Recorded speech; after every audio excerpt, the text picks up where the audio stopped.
So the theme for today is motor insurance, the industry we're looking at, and we're looking at presenting you 5 ways you can win more customers online.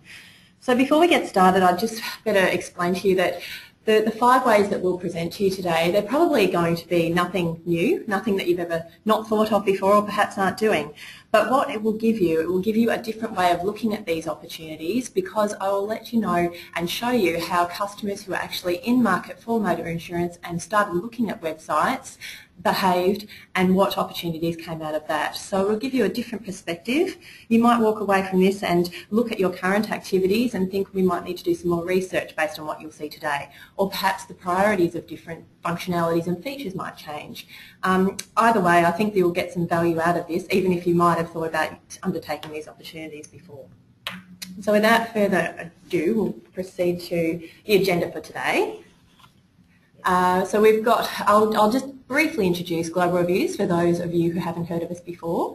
We'll also touch on our research methodology.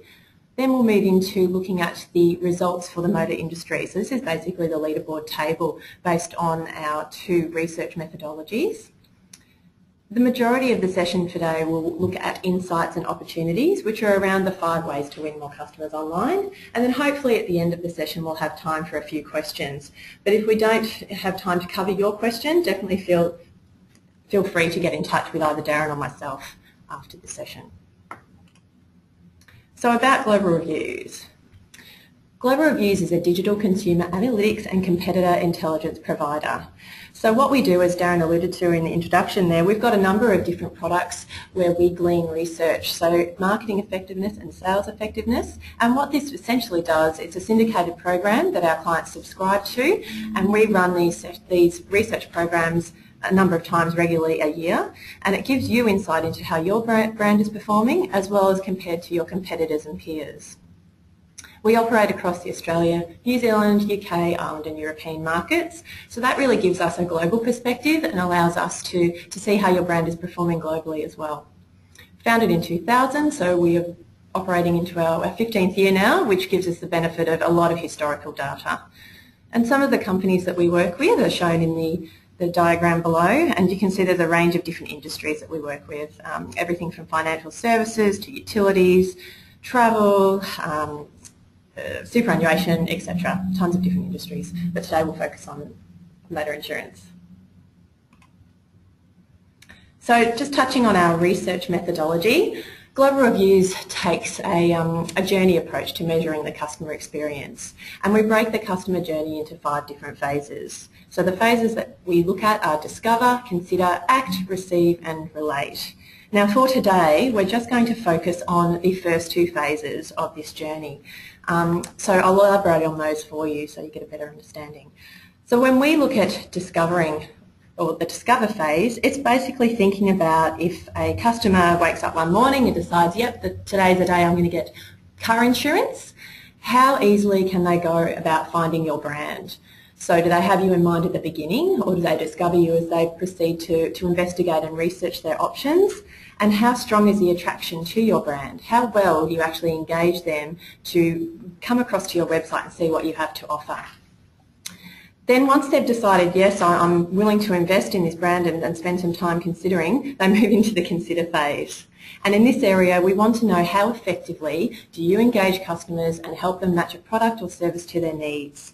So we look at everything from the homepage engagement and relevancy. We look at the way you present the different offerings on product pages, as well as things like the quote form in this area.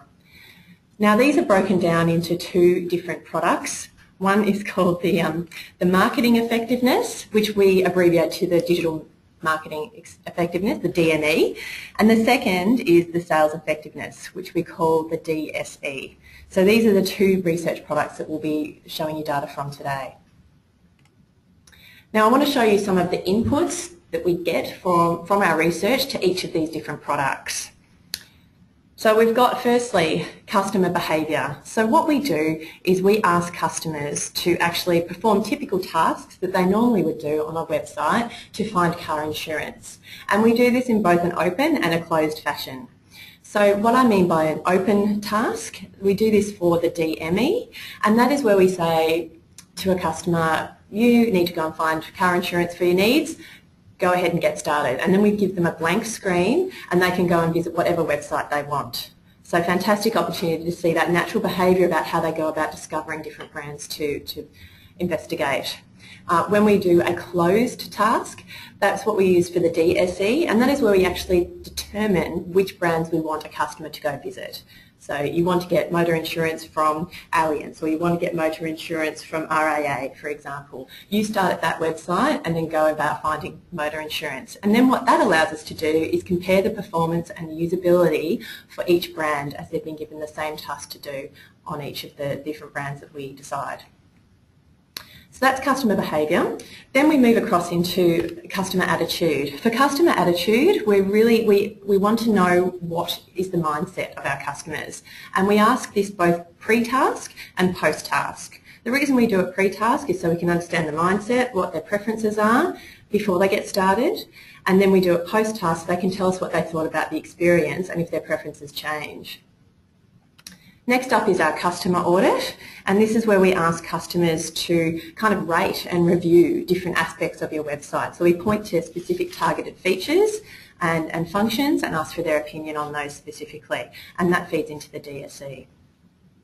And lastly, we've got a best practice audit for the DSE, and that is essentially a checklist of what we think is important for you to have on your website, as well as what customers think is important for you to have on your website to offer a good customer experience.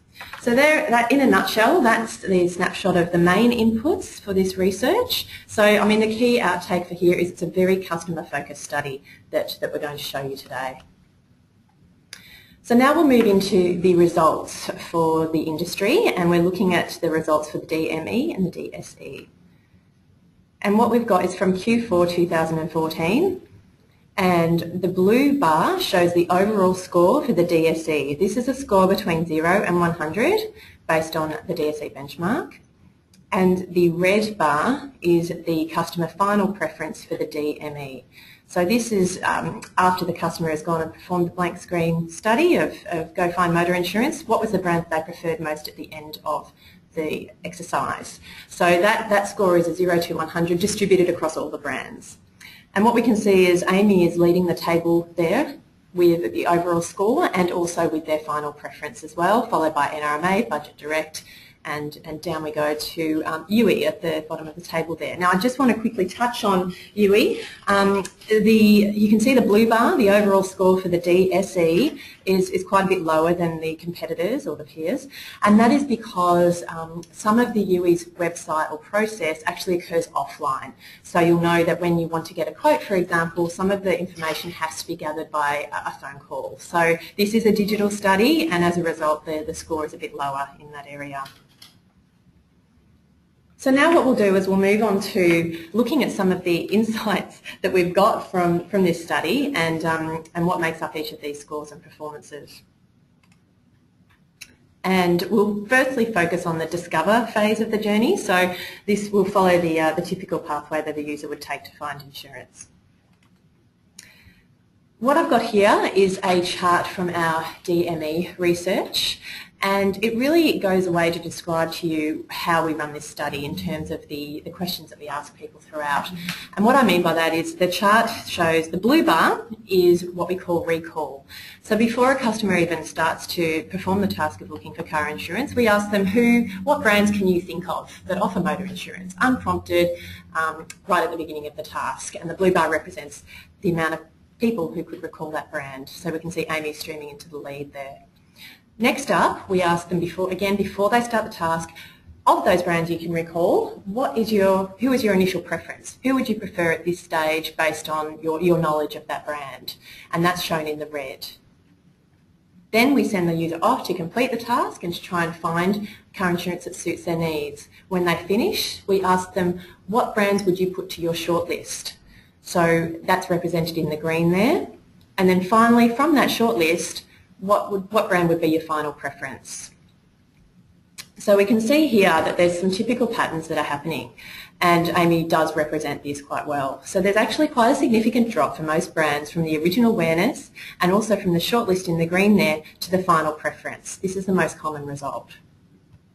However, Budget Direct is actually getting an increase in the shortlist after a very low initial recall. So you can see the green bar, the shortlist, is actually higher than the recall. It's a huge opportunity. So it's one of the only brands that's kind of going against the grain here. So we're going to have a look now at Budget Direct and see what they're doing and how they're winning these customers during the task.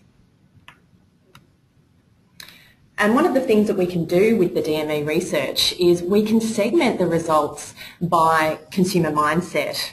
So what I mean by that is if you remember from the previous chart, we asked people, who's your initial preference? So what that gives us, which is really unparalleled in this type of research, is an insight into what the customer is thinking as they undertake the task.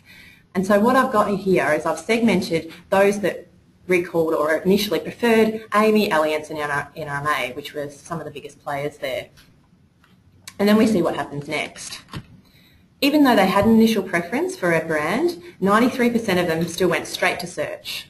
And what's really interesting is 88% did not enter the preferred brand as a keyword straight up. So even though they've got the AAMI in mind, or NRMA, they're not going to go straight to search for that brand or visit that brand. They're going to go to search and look for other options. So this chart shows the types of keywords they're using in search instead. So in the blue there's only less than a quarter that are actually entering a search term with the preferred brand. In the red, just under half, they're entering other brands that come to mind and having a look at what they have to offer. And in the green, we're looking at general terms such as car insurance, motor insurance, that type of thing. And in the purple, compare terms, compare car insurance, those types of things. So at this stage, kind of unknowingly or knowingly, the customer is being exposed to a lot of other options in the search results page this early on, even though they had a current initial preference. So beyond this, what happens throughout the rest of the task? Only 42%, so less than half, will actually visit the preferred brand's website overall. So there's something going on in those search engine results pages that is tempting these customers away from their initial preferred brand. So let's have a look at that and see what's happening. So this is a click map of the search engine result page, and it just gives us an indication of where people are clicking on the page. The red areas are the most clicks, followed by the yellow and the green are the least clicks. In the left-hand side of the page, I've put the whole screen, and you can really see that the clicks are at the top of the page there. I've blown out that area into the right section. The other thing I should mention is that this is just an indicative page. It's not the actual search result. As you would all well know, the search result would change dramatically. So it's just showing the position of clicks, not necessarily everyone clicking on the top listing in this particular instance. So another thing that's really interesting is we asked customers what they think of search engine results pages, and almost a quarter of them actually believe that the search engines give them car insurance options in a ranked order. So they're actually starting to trust Google and what Google's opinion is of who are the best car insurances and who's in number one or number two position. So you can see even at this early stage they're starting to get swayed across to other brands. So this really brings us to our first opportunity, and that's to be much more influential in search ads. So I've got a screenshot here which is a typical result for car insurance general term search and the top two results. And knowing that Budget Direct was able to sway more people across to their shortlist after the task, let's just compare their ad. So first thing that we noticed compared to the AAMI ad at the top is that there's more screen real estate, so another couple of lines there, more chances to attract a click and more chances to attract a positive response on the content that they have there that the AAMI just can't fit into their ad. So the heading and the deep links offer much more relevant content to customers than the ad above. So it talks about, time sensitive, quote, compare and buy in minutes. It also has the reviews from CanStar. It's even got localised information, what Victoria customers saved. So lots and lots of opportunities to attract people to give that brand a go. And what's really interesting is when we ask people why they chose Budget Direct at the end of the task, 31% said they chose them because they saw the brand in a search result. So a huge opportunity there. And look, this is just one example. I suggest you go away and put in some terms of your own. Certainly go ahead and put your brand into Google and see what Budget Direct does there, because there's some fantastic things they do to sway you away from your own brands. So the next thing that we want to look at, so search is obviously key. Something else that we noticed in the task was that comparison sites help Budget Direct attract more preferences. So what we're able to do is we're also able to segment this data based on user behaviour. And this really starts to paint a pretty interesting picture, again for Budget Direct. So in the blue bar, I've got users who used a comparison site during the journey and what was their final preference. And then in the red bar, I've got all users and what was their final preference. And what's interesting is when customers use a comparison site, they are much more likely to prefer Budget Direct. So even though they didn't have that initial strong recall of brand, people are discovering them as they go through their journey, as they're visiting comparison sites, as they're going into search engines, that type of thing. So it's a big opportunity for other brands there. So the second opportunity, add your brand in comparison sites. Before we all start worrying about what sort of fees we're going to have to pay to the comparators or aggregators and lost sales and that sort of thing, we actually asked customers what their behaviour would be after they visited a comparison site, and what we found is they're still likely to return to your brand to buy. So 92% say that they will purchase a policy directly from the provider, even if they found it on a comparison site. So a huge number there. The reason why? Almost 60% believe that they'll get the best deal directly from the provider rather than the comparator. And I think this is an overflow of the first aggregators that we saw in the market 10 plus years ago that were in the travel space. And it was well known back then when they launched these aggregators in the travel space that they used to charge a little fee if you booked the flight or the hotel through them. And I think that perception is kind of stuck for a few people. It's certainly showing through that percentage there. And so it's really instilled that behaviour that people are almost using the comparators. They're using it as a research tool to find a good provider, and then they're going to the provider directly to see what they have to offer or to check up on the deal. So a big opportunity here, and something that is worth having a think about. So on to the consider phase. So once the customer has discovered your brand and then they're willing to give it a go, let's have a look at some opportunities in this area. So before we dive in, I want to have a look at the customer mindset. So what we found when we asked customers the question, when researching online, when do customers prefer to receive a quote? 62% want to go straight to the quote and then choose cover. And 38%, the remainder, want to read about the cover options first and then get a quote. So this is quite different to other industries. In other industries, we see people are more willing to have a read first or to get an understanding about the product they're about to embark on. Whereas in car insurance, they just want to cut to the chase, go straight to the quote. So for this reason, I'm going to focus on the quote from this point on for the consider phase. What we have here is a typical chart of results from the DSE, and it's focusing on the subcategory of the quote tool. So we've got here a number of different competitors shown as the coloured bars there. I've blocked out a few, but there you can see the AAMI and NRMA results.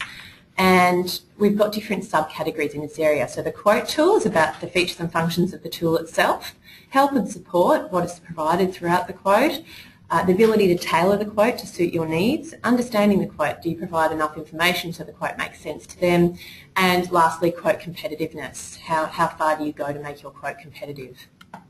And what's interesting is when you look at the quote tool results, most of the industry actually offer similar features and functions, so it results in similar scores across the board. There's a few variances there, but most of them are sitting around that 55 to 60 percentage point mark. When we have a look at the remainder of the subcategories in this area, the support and detail, it really shows a much more diverse result, and some insurers are falling well behind the industry average in these areas. So huge opportunities across all of these areas. For now, and in the interest of time, I'm just going to focus on the help and support. So before we look at some screens and results of help and support, let's again step into the customer mindset. So we've learned that help and support can actually reduce quote abandonment. The reason we know this is at the end of a quote task that we give people to do in the DSE, we ask them if this was a real life situation and you encountered problems on a website whilst researching, what would you do next? And we can see that about a third will stay online and try and solve the problem immediately. So they look for your FAQs, they look for your help, potentially a web chat feature. Just over 2/3 want to switch channels, so they'll pick up the phone or look for a contact us form or email address to try and get help. And what's really interesting is 17% will actually leave your site altogether. You don't even get a shot. So error prevention is crucial to save quote abandonment. And I know that sounds really simple, but I want to show you a quite a detailed example in the following slide that will really go on and show an opportunity that needs to be looked at. So here we have a quote form, and we've purposefully created some errors here to replicate what happened in the task for our users. What we saw in the results was some customers are not seeing the errors made on the form. And we've got some customer voice that really backs this up. So these are actual comments that customers gave us when they were finishing the task. Would not proceed to give a quote. There were questions I'd unknowingly missed, and there wasn't any kind of alert or error to advise why I wasn't proceeding. And another, it didn't highlight at the bottom I'd missed something, I had to go looking after I could not continue. So there's a bunch of different comments. There's just a few that are representative. So what you would normally think if you were working on this form day to day, well, I've got red text and I've got a cross. What's really interesting is that customers aren't seeing these cues. They're missing this visual cue that there's an error on the form. So it really highlights why this type of testing is so important, because you can become so close to your own forms and to your own website that you can't see the forest for the trees. So let's have a look at another example that really illustrates this opportunity. So it's to offer clear error handling, and this will increase your quote completions. So having a look at a quote form on Allianz, not one customer reported the errors were difficult to find on this quote form. And we can see here that we've got the red text and the arrow, the red cross and the red text with a background colour. So it's a little bit more prominent, but probably more importantly, we've got the strong red outlines around the fields that are missing. So it really quite clearly shows the customer in context where the error is. It's easier to find, they're not going to miss it. As a result, 80% were able to successfully complete this quote for the task, 7% more than budget direct. So that's a significant number in terms of getting that conversion rate up. So after getting a quote, once they've moved through and they're able to do so without errors, what's really important to kind of get our heads around is customers are likely to leave your website and compare with others. And we know this because we've asked customers when looking for a new car insurance, most say they will spend 1 to 2 hours over 2 to 3 days getting 3 quotes. So it doesn't matter how good your form is, it doesn't matter how quickly or well they get through it or how good the quote is even, we have to understand that most customers are going to leave. They're going to leave and compare with others. So it's so important that your quote is easy to be understood and as competitive as possible before they leave your website. So again, back to this DME mindset approach. So with the brand in mind,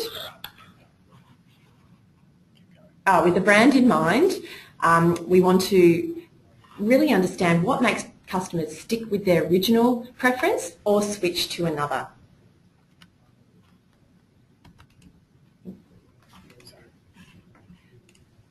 Right, so of the 63% that had a brand in mind, 68 of them stuck with their original preference. So 68%, pardon me. So the majority are actually sticking with their original preference. Now what's interesting is why. Why are they sticking? Top 3 reasons: they've used them before, 73%, 62% trust this company, and then next up is good fees and charges. So there's a whole lot of loyalty going on there. And when we segmented this further, by the way, a lot of these customers that had a brand in mind were existing customers. So basically what this means, they went out and explored, didn't find anything better, so they stuck with the original. However, there's still 32% that ended up preferring another brand. The top 3 reasons to switch, quite different to the reasons to stick. 30% switch because they have good fees and charges, 29% trust, and 23% have used them before. So you can see that when a customer finds good fees and charges, they end up potentially switching to find another brand. So let's focus on that point. And what we need to think about for these kind of price-focused customers, when they get to the quote page of the quote, they're only going to focus on the price. And this is what this diagram is designed to show. Really zero in on that price. The all the at rest is superfluous, and that's what they're going to remember and take away. So this is the opportunity you've got to really make sure your quote is competitive as possible. And in this instance, the options that can reduce the premium price are presented well below the fold and away from the price itself. So the arrow there is pointing to the excess and the slider which would actually tailor that price a little bit further. And there's no call to action to save money on this quote. So let's have a look at an example that's in contrast to this. Opportunity 4 is for customers who are influenced more by price, offer clear CTAs to tailor the price. And another example here from Allianz. Look, this is the best example that we've found in the local industry. I think there's some opportunities to make this even stronger, but let's talk through the theme. Oh. So basically what they've got here is they've got the price in the centre point there, and then the ability to actually save on their premium. That call to action, that title, prominently placed next to the price itself. And you can see this type of approach could also be extended to the excess, insured value and cover type as well. So these areas that can actually reduce that price could be are more highlighted in this case, both by position and text title than the previous example. But there's a hell of a lot more you could do in this area. This is just the best example that we could find in the local industry. We also summarise the benefits and allows customers to add more, educating on price. Coles Insurance also do this as well. So in contrast, this could also work for customers who are focused on features, and it allows them to learn about the product and to check on different price points and see what makes a difference to them. And it helps them understand and engage with their quote before they leave to compare. So the last opportunity, we're running short of time, so I'll quickly go through this one. Opportunity number 5 is to make that quote as competitive as possible, and I'm sure you're all familiar with this example that I'm showing you here from Coles Insurance. So what this gives you is it gives you a quote and a clear message for price-focused customers about saving and beating your current insurer. So they're taking a process that would usually be completed offline and moving it online. So what I mean by that is normally if you get a quote and it's not good enough, but you're pretty keen on the brand, you might pick up the phone and see if they'll beat a price that you find. What they're doing is they're allowing you to do it immediately and conveniently online.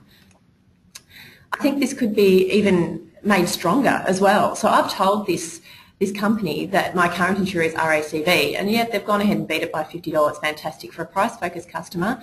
But if you don't have a price-focused product, you could do this with other persuasive elements, such as what differentiates your brand from the current insurer brand that the customer is with. You could also put some limited time around this. How many others switch from this insurer? Why do they switch? Lots of different reasons. And there's ways I think you can do this. It doesn't need to be financial advice per se, just really putting your value proposition up front for people to understand and consider before they go away and compare. So just in summary, looking at our 5 ways to win more customers online that we've covered today. Number 1, ensure that your brand is visible and influential in the search engine results pages. We saw so many people go to search even if they've got a brand in mind, so it's important that you're doing the best that you can in that area to attract them. Consider adding your brand to a comparison site. We saw the popularity of Budget Direct once they were seen on a comparison site, which outperformed their original recall.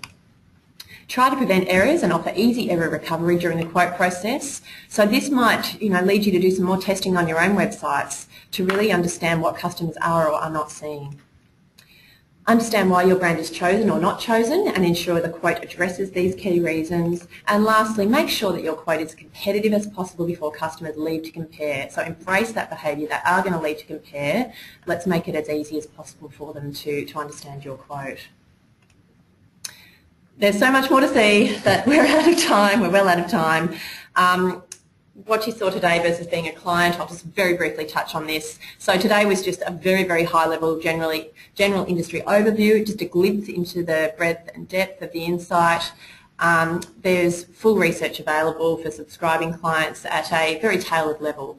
You've got portal access, workshops, advisory hours, a bunch of different things that I won't go into now, but certainly if you're interested in learning more, definitely get in touch with us and we can talk you through the benefits of being a subscribing client. So I'll hand back to Darren to close off. Thank you. Fantastic, Karen. Just had one quick question came in from one of the state-based organisations around the how do we represent the marketing recall numbers, etc. From a national level. Now, just wanted to point out that for the digital marketing effectiveness, we can filter it by state.